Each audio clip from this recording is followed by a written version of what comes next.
میرے بھائیوں، دو لفظوں کے اندر میں ایک بات آپ کے سامنے کرنے لگا ہوں۔ وہ بات یہ ہے کہ یہ آگے شب برات آنے والی ہے۔ اس شب برات پر لوگ کیا کہتے ہیں جی، وہ ہاتھ جوڑ کر کیا کہتے ہیں کہ جی یہ معافی کی رات ہے، آج پتہ گرے گا کس کا گرے گا کس کا نہیں گرے گا، کون زندہ رہے گا کون نہیں رہے گا۔ اس پر جملہ الفاظ میں میرے بھائی اور میری بہنیں یہ الفاظ کہہ دیں، استغفر اللہ۔ اس کا کوئی وہ نہیں ہے۔ بدعت کس کو کہتے ہیں؟ جو رسول اللہ صلی اللہ علیہ وسلم کی جس پر مہر نہ ہو، اپنے پاس بیٹھ کر جس کو ایجاد کیا جائے اس کو بدعت کہتے ہیں، اور اس بدعت سے اللہ کے نبی نے برات کا اعلان کیا ہے۔ جتنا پیارا خوبصورت عمل ہو، کل قیامت والے دن اللہ اور اللہ کے رسول اس سے برات کا اعلان کریں گے۔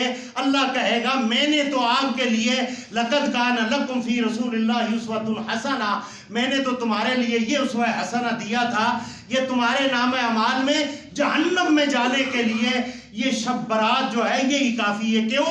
یہ بدعت والی رات ہے، اور اس پر کوئی جاگنے کا، کوئی اس پر نفل پڑھنے کا، کوئی پٹاخے بجانے کا، کوئی اس پر دعا مانگنے کا شریعت اسلام کے اندر اس کی کوئی دلیل نہیں ہے۔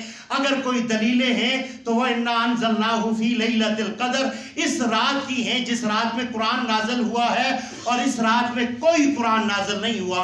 سبحان ربک رب العزت عما یصفون، اللہم اغفر لجمیع المؤمنین والمؤمنات والمسلمین والمسلمات